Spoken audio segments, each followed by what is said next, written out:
Yo, my wonderful Biafran people, greetings to you all. Please make on hear this breaking news. Mazi Nnamdi Kanu is happy with the Biafran Republic government in exile. Mazi Simon Ekperima insists. Well, my dear brothers and sisters, in the Biafra land, this one na current news where they come to an Adomoto this very Wednesday morning. This one is coming from the office of the Prime Minister or self-acclaimed Prime Minister of the Biafran government in exile, Mazi Simon EKPA, all from Finland. So, make on do what to, make on touching on a city better this very morning, because our news today, it will be a lot of backbones, a lot of back and front.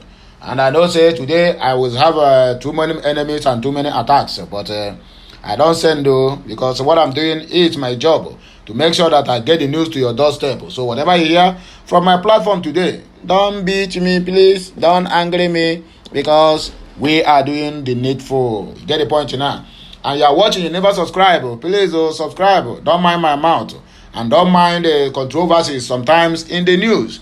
All work no pay make Jack a dull boy. So sometimes you go to just put small like KATAKATA, so that people go know say now human beings dey here now, no be animals. And I dey hear them. So if you never subscribe, please subscribe.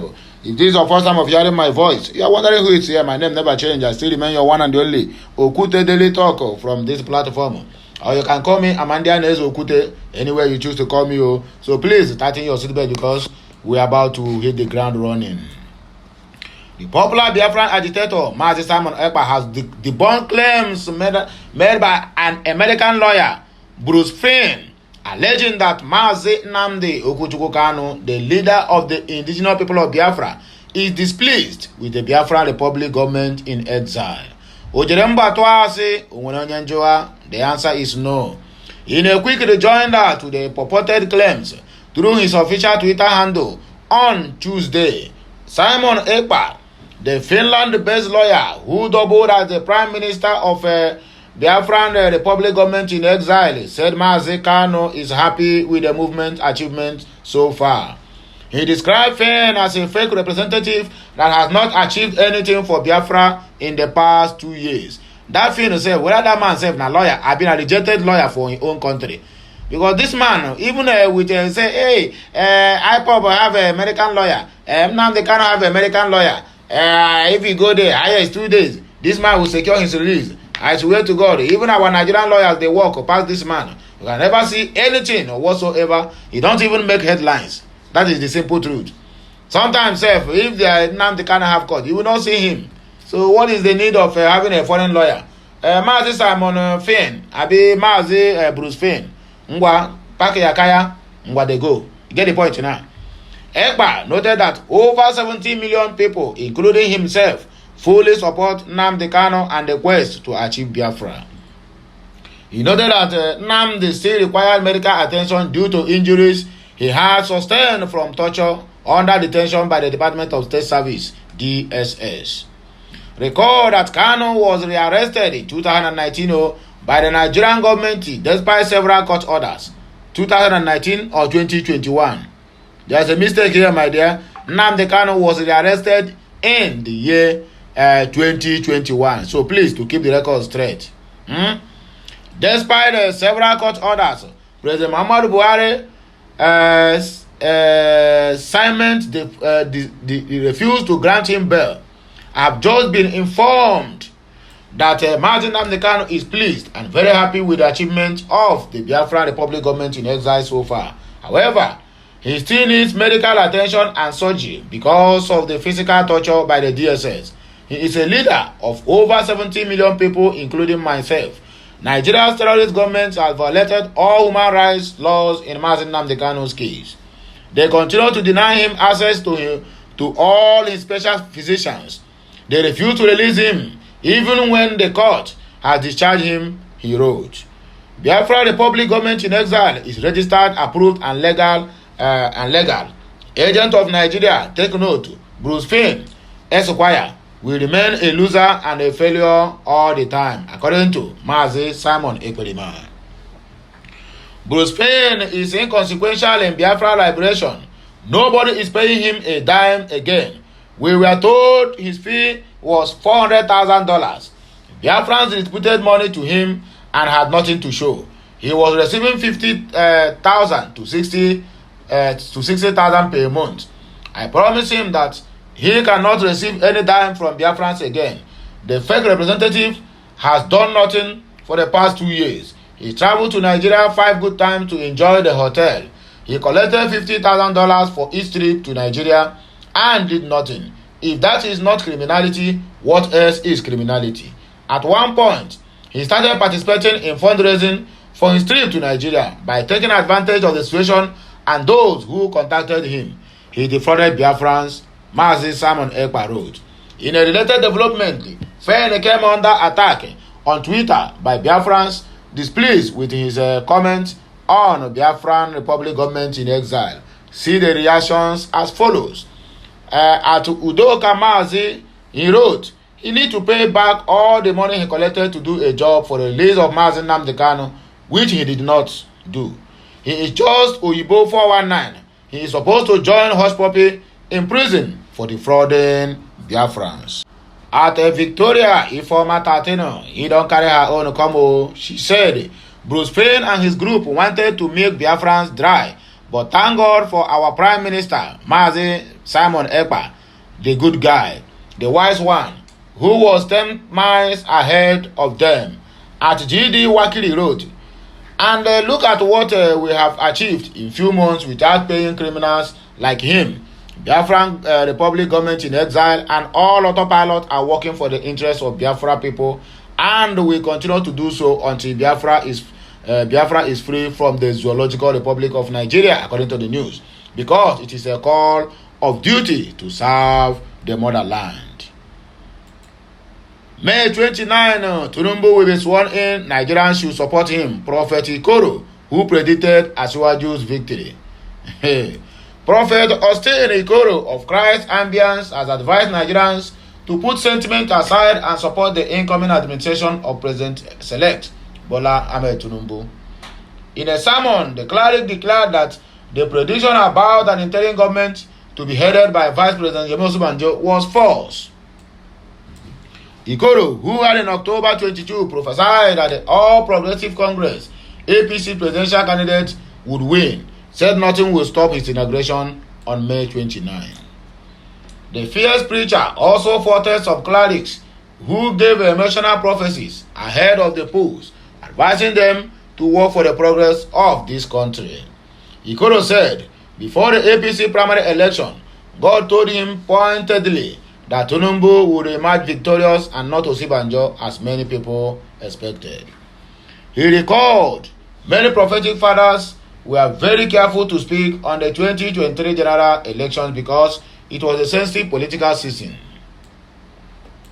Many people out of sentiment doubted my prophecy. Against all odds, Tinubu emerged as the presidential flag bearer of the APC. Similarly, in October 22, God told us that Bola Tinubu was going to emerge as the president of Nigeria, not Peter Obi, not Atiku, according to the cleric. If I wanted to speak by presumption of course, I would have followed the bandwagon to say Obi. It is high time we put sentiments aside and follow the mind of God. We saw a trending video on social media that the president-elect will be arrested. This will not happen. Tinubu will be sworn in, the church leader added. You are seeing everything, but you don't see the ethnic war happening in Nigeria. You don't see what is happening to the great people of Biafra land. You don't see the killings in the north. Only thing you see is politics. That God, when they show you politics, make it show you how many people will die in this incoming administration. Because a lot of people will going to die. Starvation will full everywhere. This is my own prophecy. Believe it or leave it. A lot of militants will arise against this government because this government have never been supported. Just like exactly what is happening in Imo State. The governor have not been supported. The governor is not elected, but selected. That is why the state is in a total mess. And that thing is that we apply to Nigerians if Nigeria did not take time. EFCC arrest around Lagos businesswoman over alleged 140 billion naira fraud. A businesswoman in Lagos, Sadaatu Ramalan Yaro, has been apprehended and arraigned before Justice Obiora Egwato of the Federal High Court in Abuja over an alleged fraud of 140 billion naira fraud. Nigerians learned that it was the second time the woman was arraigned by the Economic and Financial Crimes Commission (EFCC) on money laundering charges. No politicians they use and they launder money. Why did she see 144 billion naira? At the latest arraignment coming 2 weeks after the first, the Nigerian Anti-Graft Agency assumed Ramalan Yaro of not fulfilling her responsibilities as the director of Sami Babi Resource Limited, a designated non-financial business, by not submitting the company's activities. The EFCC stated that Ramalan Yaro deposited 100 billion naira into the company's account with Zenith Bank without informing the Ministry of Commerce. Nigerians understand that the act reportedly committed by the accused contravenes Section 5, Subsection 1 and Subsection A and Section 16 of Subsection 1 of the Money Laundering Prohibition Act of 2011 as amended and is punishable under Section 16, Subsection 2B of the same Act. In the second charge, Ramalan Yaro and MAY Fine Fragrance Limited, a designated non-financial institution, were accused of money laundering amounting to 40 billion naira. The accused pleaded not guilty, and the prosecution counsel requested a date for the commencement of the case. At the court on Monday, the defense counsel, a senior advocate of Nigeria, reportedly requested bail for the defendant, which was granted by the Justice Egwato. The trial was adjourned until July 12 and 13 of 2023. The bail condition required the defendant to deposit her international passport with the court and provide 2 sureties, one of whom must be a public servant and the other a relative, with a total bail amount of 100 million naira. Presidential Tribunal. Tinubu can be sacked after May 29. This one is coming from the legal team of the People's Democratic Party (PDP), Wazirin Atiku Abubakar, the presidential candidate of PDP. The legal team of the presidential candidate of the People's Democratic Party (PDP), Atiku Abubakar, had reacted to the forthcoming swearing-in of the President-elect Bola Ahmed Tinubu after the sitting of the Presidential Election Petition Court on Tuesday in Abuja. Atiku's lawyers, Chris Uchesan, in a statement, urged supporters of the PDP candidate not to lose sleep over the May 29 inauguration ceremony of the President-elect Bola Tinubu, whose electoral victory is being challenged in the court of law. People are asking about May 29. We want to assure people that swearing in of Tinubu is a ceremony that does not tie the hands of the court, Uche said. He added that an election can be overturned by the court, regardless of whether or not a previously declared winner has been sworn in or not. Meanwhile, on Tuesday, the tribunal ordered petitioner to start calling their witnesses from May 30 after the sworn in.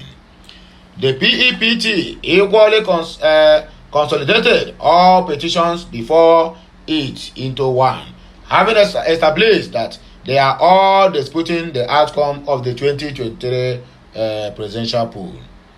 Uche expressed satisfaction with the consolidation of all petitions of PDP, Labour Party and Allied People's Movement, and the 3 weeks of the court gave them to prove their case right. He said the decision of the court is targeted at the fast-tracking the case. We are very happy that pre-hearing season has been speedily concluded and we are going into proper hearing, he said.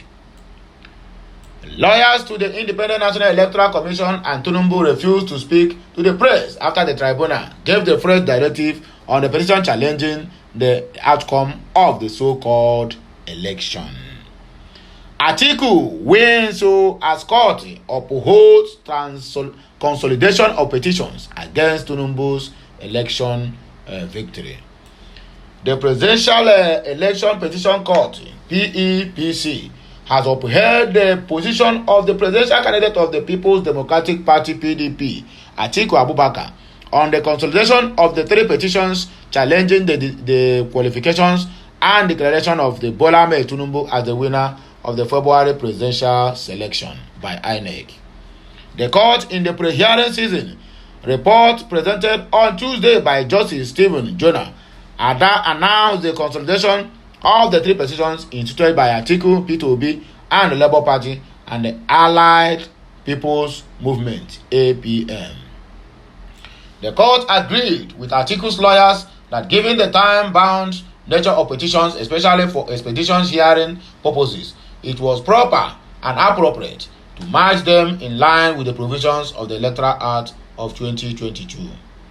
Justice Ada, while announcing the consolidation, said the court took the decision because the 3 petitions are related to the same election and same declaration of results. Tinubu had vehemently opposed the consolidation move on the ground that the interests of justice will not be met. In the hearing, you people must oppose everything where the court said. Even when the court is trying to speak to you people's favor, you must oppose it because that is what you have been paid to do. Even when opposing the truth that concerns you. But Atiku and PDP, who saw the objection to consolidation as a ploy to delay quick disposal of the 3 petitions, had prayed the court to adopt the move to be able to do substantial justice to their respective grievances against Tinubu's election results. Meanwhile, the court has given Atiku and PDP 3 weeks in which to argue their complaints against the Independent National Electoral Commission (INEC) on the alleged irregularities in the conduct of the presidential election. They are also to, within the period, present their objections against the qualifications of the Tinubu for the election and his subsequent return as winner of the 2023 presidential poll. Meanwhile, the chairman of the court, Justice Haruna Simon Samani, has fixed May 30 for a full-blown hearing of all the 3 petitions in the court. Meetings upon meetings. This one is coming from the camp of the APCO. This one, give me mouth. They don't align. They don't malign. They don't arrange how they want to finish Nigeria. Make you hear the list of the APC chieftains or dignitaries at Tony Blair's meeting with Tinubu. Tony Blair, if you don't know him, he is the former Prime Minister of the United Kingdom that have thief Nigeria bend. Now they have started another meeting on what to do, on how to siphon the funds that is meant for the general public. You see the meetings? Have you seen their faces? There's no any single Southeasterner. No any single Southeasterner there. It's only Norths. I ask, is this government only meant for the North and the South? The question have not been answered. Anyway, let us proceed with the news. Some chieftains of the All Progressive Congress, APC, were present during a meeting between former UK Prime Minister Tony Blair and the President-elect Asiwaju Bola Tinubu. Najalo reported that Tinubu hosted Blair at the Defense House in Abuja ahead of his inauguration as the 16th Nigerian president on May of 29, 2023. According to the news we have here, Tinubu, in a short statement via his verified Twitter handle after the meeting, said he discussed with Blair on the area of mutual interest and how Nigerians will continue to benefit from the Tony Blair Institute for Good Governance. He wrote, I received former British Prime Minister and founder Tony Blair Institute for Good Governance. Though my question is, before I continue, is this thing a good governance coming from the past administration to this administration?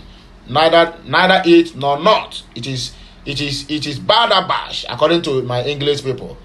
How can you, Tony Blair, encourage what is happening even in your own country? County election can never be this fraudulent, and you people will not even accept it. But you people now are forcing Nigerians, together with Joe Biden, are forcing Nigerians that they must accept the election result, whether we like it or not, by endorsing him, calling him on phones, and sending dignitaries to meet him at the Defense House, just to consolidate what people have planned to do Nigeria. Well, we know and we are very, very sure that the UK and the US have no any interest of Nigeria at heart. The only thing they care for is what they are getting from this country, and that is the more reason why they keep on turning their back, even when the countries are shouting that Nehio, Nehio, we did not vote this man. Yet they tie their ears and they're listening, simply because of the instant what did I call it? Constant oil tipping that is being offloaded in their ports on daily basis. It's all right. Mr. Tony Blair at the Defense House Abuja earlier today. What are the contents of the meeting? We discussed areas of mutual interest and how Nigeria can continue to benefit from the amazing work of the institute. Nonsense. Present at the meeting include the Vice President-elect, Senator Kashim Shettima, the Speaker of the House of Representatives, Femi Gbadabiamila, the Senator representing the Lagos East Senatorial District, Tokunbo Abiru, former Commissioner for Finance in Lagos State, Wale Edun, and Tinubu's media aide, Tunde Rahman, among others who are present at the meeting. Did you see where they mention any Southeast or even anybody that look like a Southeasterner? It can never happen now because the government have chosen, it's a trajectory, you understand me? It's a trajectory of Igbophobia in the federal government of Nigeria to make any Igbo man not to be relevant in when it comes to the politics of the nation. But notwithstanding, we don't need anything about their politics. What you need is our referendum to go. Sign it, give us the seaports, airports, and other things, and we will quietly exit from this country. Otherwise, my dear, it will not be business as usual. Details from the Tinubu's meeting with Tony Blair emerges. President-elect Bola Tinubu on Tuesday held a meeting with the former UK Prime Minister Tony Blair, revealing that the conversations about mutual interest of the two countries were discussed. Speaking about the meeting, Tinubu via his official Twitter page said that the former minister had discussed the areas of mutual interest, how Nigeria will continue to benefit from the good governance of Tony Blair, liar from the pit of hell. We discussed areas of mutual interest and how Nigeria to continue to benefit from the amazing work of the institute. Which nonsense institute? Also present, I've named them and there's no point going back there again. So my wonderful people, my viewers and subscribers, my lovers, those who love what I'm doing, I think this is where we are going to carry our kaya because how do they used to say it? That toko without dance, it's gonna make me a dog talkative. Or walk no play. It go make a jack a door person. All this on English, whether na what will I call it? Whether na a grammatical blunder, will I call it, or is it a grammatical interference? Anyway, my wonderful people, the lovers of Okute Daily Talk, Nami Mo Okute from the platform of Okute Daily Talk, Dim Amanda Neze. You understand the point now, eh? So that's all the thing take me. So in any way, you have not subscribed, you have not shared, you have not liked my content, this is the right time for you to do that. Turn on the notification button so that you will be always notified each time I go live or post something new on this channel or another channel related to Okute Daily Talk. I am coming back again, because I told you people today from the early broadcast that today is gonna be a buzz boost. There is a lot of who is going to feel it today. But whichever way it is, we're gonna enjoy on a day. I will be right back. Signing out for now. Bye for now. Kemesiano.